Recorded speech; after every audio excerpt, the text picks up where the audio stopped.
Alors, bonsoir et bienvenue à cette conférence ou alors à cet échange. J'ai décidé, par exemple, que chaque vendredi, ça ne sera pas un cours, ça sera juste des échanges pour nous permettre d'avoir quelques astuces, quelques pépites, que ce soit dans vos business, que ce soit dans vos activités, que ce soit peut-être dans votre processus, parce que recherche d'emploi pour ceux qui sont en situation de recherche. Et je sais qu'il y a certains parmi vous qui sont timides, qui aiment garder l'anonymat. C'est pourquoi j'ai dit dans le groupe ce matin, pour ceux qui ont des questions, ils peuvent me les laisser en eBay pour que je réponde directement d'entrée de jeu. Je tiens à rappeler que ces échanges sont totalement gratuits. Pour moi, c'est un peu comme une entreprise, c'est un peu comme des RSE. Le but ici est d'outiller le maximum de personnes pour que chacun d'entre nous ait peut-être la possibilité de se mouvoir. Mais l'Afrique est particulière, c'est que même quand on dit du gratuit, on a toujours tendance à penser que c'est il y a un gâte-pain derrière et c'est parfois terrible. Bon, pour continuer, on ne va pas attendre tout le monde, hein. Voilà, il y a certains qui m'écrivent là en qui n'arrivent pas à télécharger. Moi, je suis pas, à chaque fois que je clique sur le lien avec mon téléphone, je me connecte facilement et on va pas passer le temps, ils vont voir. La première question que nous allons répondre aujourd'hui, c'est comment concilier vie au foyer, mère d'enfant et un travail éventuel. Il faut savoir que lorsqu'on est mère au foyer et qu'on n'a pas la chance, c'est pourquoi on dit souvent que lorsqu'on est jeune, et avoir ses parents, c'est toujours une chance. C'est qu'on n'a pas la chance d'avoir, par exemple, des parents à côté de soi et qu'on tient vraiment sur l'éducation des enfants, il est toujours très compliqué euh, euh, euh, il est toujours très compliqué de concilier travail et vie au foyer ou alors être mère d'enfant. À cela, moi, je dirais il y a plusieurs solutions. Vous pouvez décider, par exemple, dans un premier temps, vous avez la possibilité de faire comment? D'avoir une ménagère dans un premier temps ou alors créer une activité pour laquelle vous pouvez faire les deux à la fois. Ça veut dire que vous êtes mère au foyer, mais vous créez une certaine activité qui vous permet de concilier les deux travaux à la fois. Donc, vous occupez de votre enfant et mener quand même une activité. Et je me suis permis, par exemple, d'entrée de jeu de lister deux ou trois activités. Celui aujourd'hui qui a la possibilité de faire des achats-reventes, ça veut dire quoi? Il cherche des fournisseurs en Chine, fournissent des produits ou du matériel, il les revend par exemple en ligne. Il signe un partenariat avec une maison, une entreprise de livraison. Ça veut dire que lorsqu'il y a une commande, l'entreprise de livraison vient directement chez vous récupérer le produit. Voilà un premier projet. Un deuxième projet, c'est que si vous avez des compétences, par exemple, dans le domaine peut-être, je peux dire, dans le domaine du digital, si vous avez des compétences dans le domaine du digital, c'est l'occasion pour vous, par exemple, de développer un portefeuille pour travailler en ligne. Une fois que vous travaillez en ligne, vous avez des clients en ligne, vous pouvez monter des formations en ligne, vous pouvez faire du coaching en ligne. Je prends un exemple, c'est moi, je suis chez moi, je suis en train de travailler chez moi et j'ai un bureau à la maison. Donc, vous pouvez aussi vous outiller, avoir ce genre d'outils à la maison. Donc, concilier, je sais, la vie de mère au foyer et un travail éventuel, ce n'est pas facile, mais il faut vous organiser, il faut apprendre à vous organiser. Regardez dans vos compétences, celles par exemple que vous pouvez revendre par exemple en ligne. Regardez s'il y a des outils ou alors s'il y a des travaux que vous pouvez faire cumulativement avec votre travail de mère au foyer. Il y a toujours une solution quelque part. Ou alors regardez si vous pouvez avoir un nounou qui peut vous servir, sur laquelle, si vous tenez vraiment à être à côté de votre enfant, si vous pouvez avoir un nounou sur laquelle vous avez un droit de regard, vous pouvez travailler peut-être aujourd'hui avec des caméras à la maison. Ça veut dire que de temps en temps, même si vous menez une activité, vous regardez, vous installez les caméras à la maison et de temps en temps, vous vérifiez l'activité. Voilà. Il y a une autre question qui est venue. Quelles sont les activités quand on est mère au foyer? J'ai dit par exemple, si vous avez des compétences qui peuvent être digitalisées, vous pouvez mener cela par exemple pour ceux qui, par exemple, qui ont des compétences peut-être soit comptabilité, vous pouvez proposer vos services en ligne, proposer des services de comptabilité en ligne, proposer par exemple des services par exemple d'assistante virtuelle en ligne, proposer des services par exemple de gestion de la clientèle en ligne. Il y a des gens aujourd'hui qui ont des pages Facebook qui ont besoin d'assistants, des personnes qui les servent, qui les assistent, ils ont besoin de ça. Donc vous aussi, vous pouvez vous lancer sur ces créneaux-là. Il y a beaucoup, vous pouvez faire de l'achat en Chine et la revente, achat à Dubaï et revente, ainsi de suite, ainsi de suite, ainsi de suite. Donc c'est un peu ça, il y a beaucoup de services que vous pouvez faire. Qu'est-ce que vous pouvez faire? Pour ceux qui sont, par exemple, comme nous, moi je connais l'une des plus grandes community managers du Cameroun, elle travaille de chez elle, vous pouvez être, si vous êtes dans le métier du digital, vous pouvez être community manager, ou alors social media manager, ou alors responsable marketing digital des entreprises. Moi je travaille pour des entreprises, je travaille depuis la maison. Donc autant de choses. Je vais commencer prioritairement par les questions qui m'ont été posées. Un patron qui me manque de respect. J'ai dit les questions qui m'arrivent sous anonymat. Je ne vais pas révéler les noms des personnes. Voilà. Il est important de dire que la personne, il est important de dire que ça, c'est un phénomène courant qu'on rencontre aujourd'hui dans notre environnement et ce n'est pas le seul. Ça se vit dans tous les cieux. Faites-vous respecter, sachez vous affirmer tout simplement. Et si vous constatez que ça perdure, euh, euh, si c'est le patron vraiment qui est la source des problèmes, vous pouvez décider pour votre dignité, pour votre honneur de partir. Il y a des choses sur lesquelles vous devez être intransigeant dans la vie. Un, votre famille. Vous avez une famille à protéger, vraiment, vous devez être intransigeant. Même si le boulot, c'est un boulot de faire, vous pouvez le laisser pour retrouver votre famille parce qu'elle elle ne badine pas avec. Votre santé, si aujourd'hui vous avez un patron qui vous met une pression qui vous permet, qui vous amène à perdre votre santé, vous devez être intransigeant. Votre dignité, si aujourd'hui on vous amène à perdre votre dignité, ne vous amusez pas avec parce que si ça commence comme ça, peut-être ça n'aura pas d'arrêt un jour. Donc soyez intransigeant, sachez prendre les bonnes décisions lorsqu'il faut pour que vous ne soyez pas, je ne donnerai pas l'expression, mais pour que vous ne soyez pas valet de quelqu'un quelque part. Donc, sachez vous affirmer. Si vous avez, par exemple, un patron difficile, sachez vous affirmer. Ou alors, partez, tout simplement. Et aussi, vous pouvez faire recours peut-être à l'inspection du travail. Si vous avez un contrat à bonne et due ferme, vous pouvez faire recours à l'inspection du travail, au bureau du travail, ainsi de suite, ainsi de suite. Ou alors faire appel peut-être à un avocat, je dirais faire appel soit à un avocat, un huissier de justice qui vient euh, constater la chose tout simplement. Ou alors vous vous faites accompagner tout simplement. Une autre question.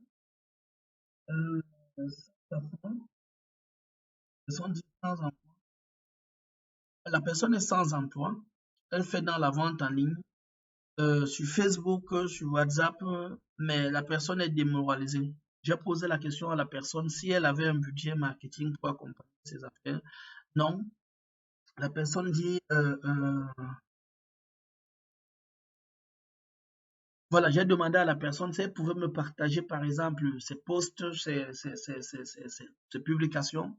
Elle me dit qu'elle n'enregistre pas. En fait, j'ai juste constaté qu'il n'y a pas de professionnalisme dans son travail. Il n'y a pas de la formation dans son travail. Ça veut dire que ce sont des personnes qui font du genre, par exemple, il y a des gens qui vendent en ligne, moi aussi je veux vendre. J'ai besoin de vous dire qu'aucune activité, je dis bien aucune activité ne peut se réussir dans le désordre. Oubliez ça directement. On ne peut rien réussir dans le désordre. Si vous avez décidé, par exemple, de faire de la vente en ligne, sachez qu'il y a les règles de l'art à respecter.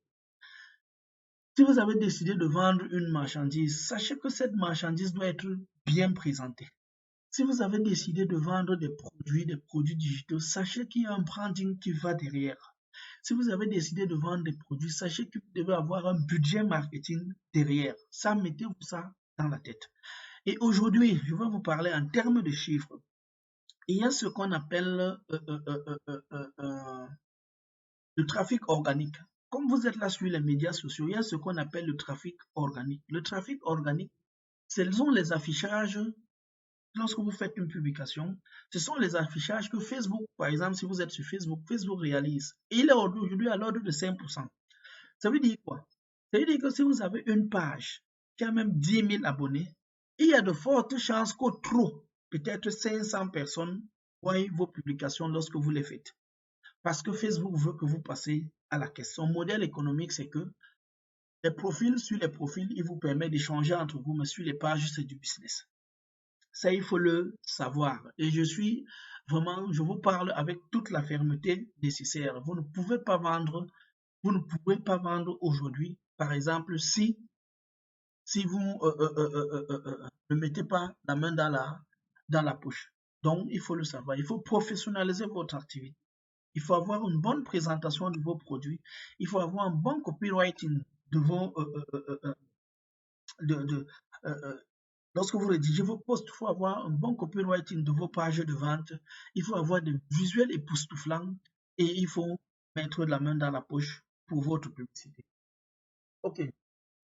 Quelqu'un d'autre a dit, je suis rédactrice web, je travaillais avec des entreprises qui m'ont apporté des missions.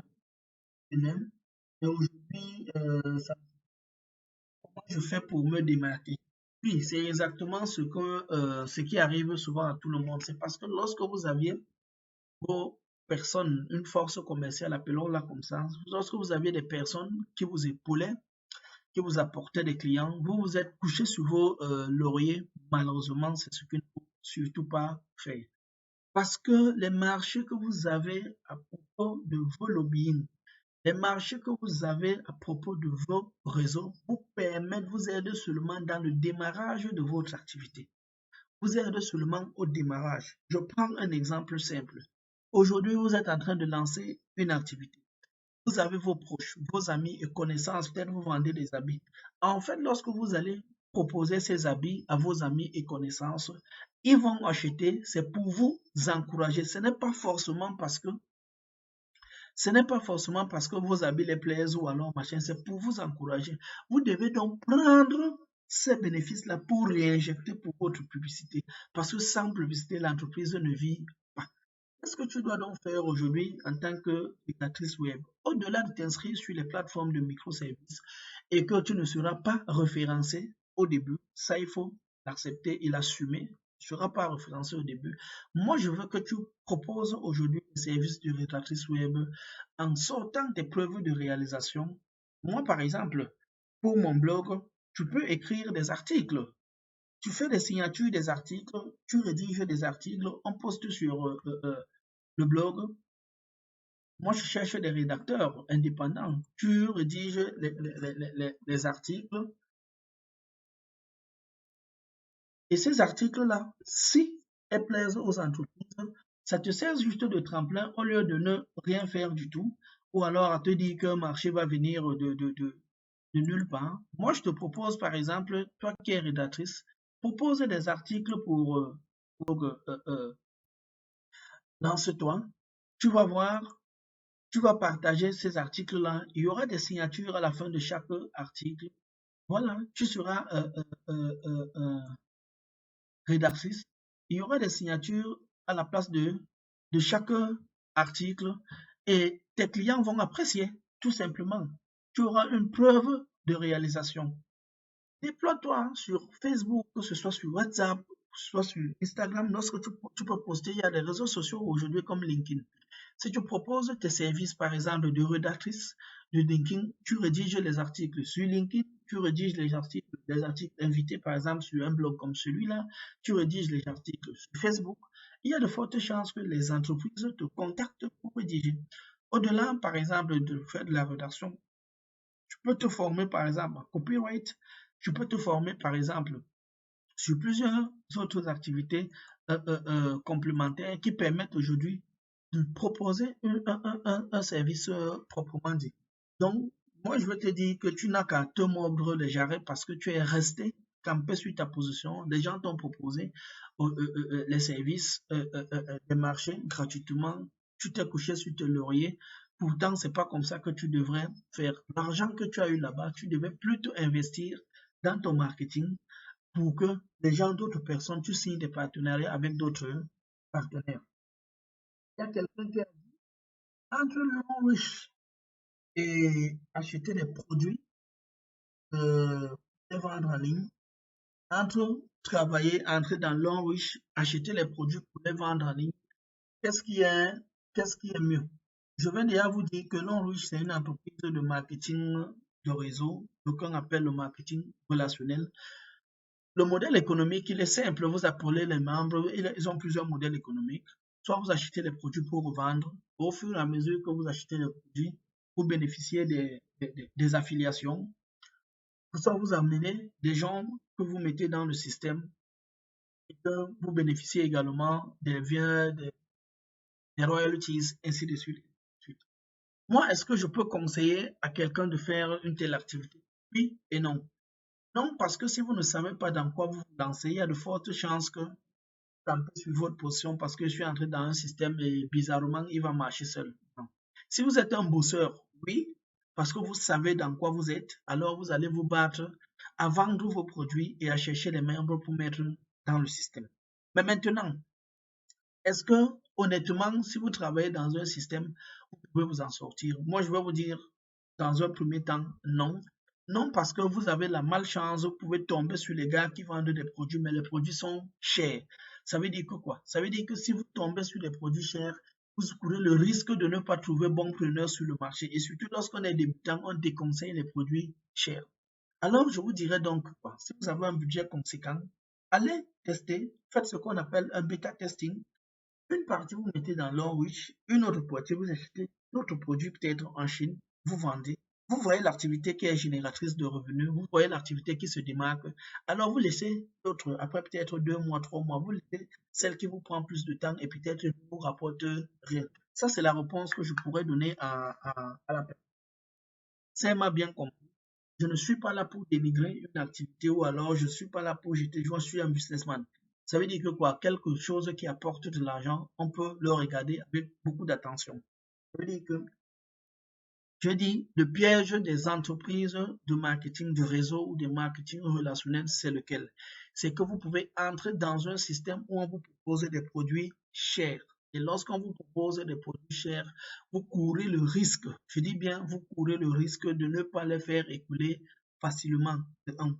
De deux, vous courez le risque de ne pas trouver des personnes qui ont pouvoir d'achat. Je prends un exemple simple. Si entrer dans un système, par exemple 400 000, 500 000, comme j'entendais parler de Cunet ici, combien de personnes vous pouvez trouver capables de claquer 400 000 millions? Peut-être il n'y en a pas beaucoup. Mais si vous trouvez par exemple un système où l'accès peut-être c'est 32 000 et que les produits sont bon marché, parce que vous allez trouver que l'accès est aussi facile, mais les produits ne sont pas bon marché. Ça veut dire qu'on va proposer des savons qui coûtent 5 000 francs. Moi, mon savon, c'est très facile à même 1 000 francs. Ça veut dire que si vous proposez un tel savon, je vais vous dire, allez vous proposer d'abord, ou alors laissez-moi prendre un peu de poids. Si vous, donc, si vous tombez dans un système où vous avez peut-être des produits, mais l'accès est facile et les produits sont chers, dans notre environnement, ça sera difficile de vous en sortir. Donc, optez plutôt pour des systèmes qui vous permettent d'avoir vraiment la main sur. Dernière question, quelqu'un a dit comment vendre en ligne. Je le dis ici chaque fois, je le répète chaque fois, pour vendre en ligne, choisissez les bons produits, ayez un budget et poussez vos produits, tout simplement. Donnez de l'éclat à ce que vous avez. Ayez une bonne présentation de vos produits et mettez le paquet, tout simplement. On a dit, on vous a appris, nous tous, nous avons appris au primaire que le prix de revient d'un produit, c'est le prix d'achat plus les charges. Ça veut dire que quoi? Ça veut dire que lorsque vous achetez un produit, vous devez prévoir le marketing derrière, la logistique derrière. Donc, faites attention. Maintenant, je vais de répondre à toutes les questions. Vous qui êtes là, si vous avez des questions, n'hésitez pas, c'est le moment. Voilà. Oui, Charlotte, je t'écoute. Oui, Charlotte.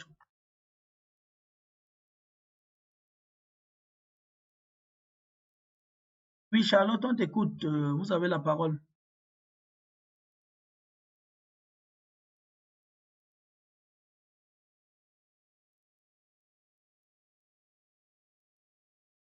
Charlotte, vous avez levé la main, on vous écoute. Ah, elle est même plutôt partie. Quelqu'un d'autre a une question? Ricardo, tu as une question? Stéphane, tu as une question?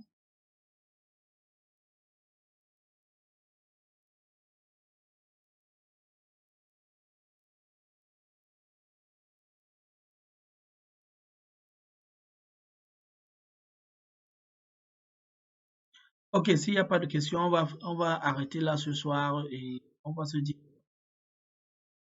Oui, Charlotte, tu as une question?